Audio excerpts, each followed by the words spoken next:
नमस्कार दोस्तों, आप सभी का स्वागत है हमारे टारगेट सिलेक्शन एकेडमी में। जैसा कि आप लोगों को पता है, नीट 2026 की एग्ज़ाम में जो कुछ डिटेल हैं जो अपडेट हुए हैं लेटेस्ट, उसके बारे में हम बात करने वाले हैं। नीट 2026 एग्ज़ाम क्यों हो रहा है? क्योंकि आप लोगों को पता है 2026 की मूल जो परीक्षा हुई थी 3 मई को हुई थी, लेकिन किन्हीं कारणों की वजह से पेपर लीक जैसे आरोप आए, जिसके चलते एनटीए ने परीक्षा रद्द कर दी और दोबारा परीक्षा कराने की फैसला लिया। तो जो री एग्ज़ाम डेट है परीक्षा का 21 जून 2026 है, जो सभी पूरे भारत में एक ही दिन आयोजित होती है। दूसरा बात है क्या, एनटीए। उसके बाद हम बात करेंगे एग्ज़ाम टाइमिंग की। एग्ज़ाम टाइमिंग में भी बहुत बड़ा बदलाव हुआ। पहले परीक्षा में 180 मिनट होते थे, लेकिन अब जो परीक्षा होगी उसमें एनटीए ने परीक्षा का समय बढ़ाकर 2 PM से 5:15 PM कर दिया, यानी टोटल जो मिनट बनेगा हमारा 195 मिनट कर दिया है, 15 मिनट बढ़ाकर। अब यहाँ पे एनटीए ने स्टूडेंट फ्रेंडली चेंजेस, यानी स्टूडेंट के लिए जो अच्छा हो उसको करने का प्रयास किया। जैसे ज़्यादा रफ पेजेज वर्क देने की बात की है।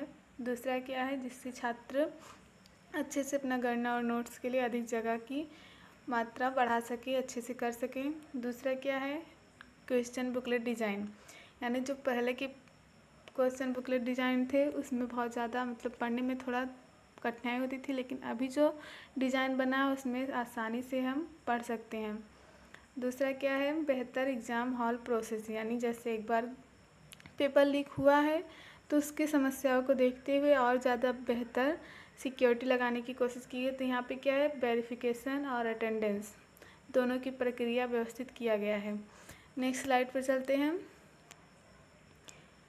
6 क्या कह रहा है, ऑफिशियल व्हाट्सएप सर्विस लॉन्च, यानी एनटीए ने पहली बार वैलिड व्हाट्सएप सर्विस शुरू की है। महत्वपूर्ण जानकारी केवल ऑफिशियल वैलिड नंबर पर भेजी जाएगी। एनटीए ने साफ कहा है कि कोई भी फर्जी मैसेज, पेपर लीक क्लेम जैसे समस्याओं से सावधान रहें। 7 पॉइंट क्या कह रहा है, एडमिट कार्ड से जुड़ी जानकारी, यानी जो भी एडमिट कार्ड से लेटेस्ट जानकारी है वो केवल ऑफिशियल वेबसाइट से ही डाउनलोड करें। किसी भी व्हाट्सएप टेलीग्राम लिंक पर भरोसा ना करें। कुछ छात्रों के एग्ज़ाम सेंटर बदले गए हैं, सबसे मुख्य पॉइंट है कुछ छात्रों के जो है एग्ज़ाम सेंटर बदले गए हैं, इसलिए एडमिट कार्ड दोबारा चेक कर लें। ये बेहद जानकारी बहुत इम्पॉर्टेंट है, क्योंकि अगर आप लोग नहीं चेक करते हैं तो कहीं ना कहीं आपके पेपर में इसका इफ़ेक्ट पड़ेगा। समय से आप पेपर देने नहीं पहुंच पाएंगे।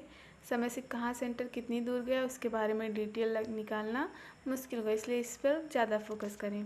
चलते हैं नेक्स्ट स्लाइड पे। अब यहाँ पे कुछ गाइडलाइंस दी गई हैं जो स्टूडेंट को फॉलो करनी, यानी एग्ज़ाम डे पे कौन सी गाइडलाइंस फॉलो करें। नंबर 1 है, परीक्षा वाले दिन एडमिट कार्ड साथ लेकर जाएं, valid photo ID, passport size photo, और दूसरा क्या, लास्ट समय से पहले सेंटर पर पहुँचे, जो बहुत ज़्यादा इम्पॉर्टेंट है। उसके बाद में बात करते कुछ छात्रों के लिए महत्वपूर्ण सलाह है, जैसे किसी भी अफवाह पर विश्वास ना करें, केवल ऑफिशियल एनटीए वेबसाइट देखें, फेक आंसर की या पेपर लीक क्लेम से बचें, अंतिम दिनों में मॉक टेस्ट और एनसीईआरटी रिवीजन पर ध्यान दें। ये सारे कुछ मुख्य टॉपिक्स थे जिस पर आप लोगों को बेहद ध्यान रखना है। चलते हैं नेक्स्ट स्लाइड पर। अब यहाँ पे क्या है, सारे जितना भी मैंने टॉपिक बताया यहाँ पे सभी टॉपिक का कंक्लूजन दिया गया। जैसे नंबर 1 मैंने क्या बताया था, एग्ज़ाम में बड़े बदलाव किए गए, बड़े बदलाव अपडेट किए गए। नंबर 1 है 21 जून को एग्ज़ाम होना है, जो पूरे भारत में जो भी जितने भी नीट का प्रिपरेशन करें, तैयारी करें, जितने भी लोगों ने पहला 8 जून का 8 मई का जो पेपर दिया था, उन लोगों को जो री एग्ज़ाम हो रहा है 21 जून को, उसमें बैठने का मौका मिलेगा। सेकेंड क्या है, जहाँ पे 180 मिनट मिलते थे पहले पेपरों में, अब क्या होगा 195 मिनट मिलेंगे, यानी टोटल 195 मिनट मिलेंगे। एक्स्ट्रा रफ पेजेज मिलेगा, यानी जो भी आप बाद में कैलकुलेशन बाहरी करते हैं उन सब के लिए एक्स्ट्रा रफ पेजेज मिलेगा। फिर बेटर क्वेश्चन बुकलेट, जो भी मैंने अभी आगे टॉपिक बताया था उसी का यहाँ पे कंक्लूजन है। फिर biometric verification, official WhatsApp alert, इस इन सभी बदलाव का उद्देश्य परीक्षा को अधिक सुरक्षित और छात्र अनुकूल बनाना है। जितनी भी मैंने लेटेस्ट जानकारी बताई है उस पर आप लोगों को फोकस करना है। एंड लास्ट में all the best for your NEET journey and thanks to watching video. अगर आप लोगों को ये वीडियो अच्छा लगा हो तो प्लीज़ चैनल को लाइक करें, सब्सक्राइब करें और कमेंट में भी वो रिव्यू ज़रूर दें। Thank you.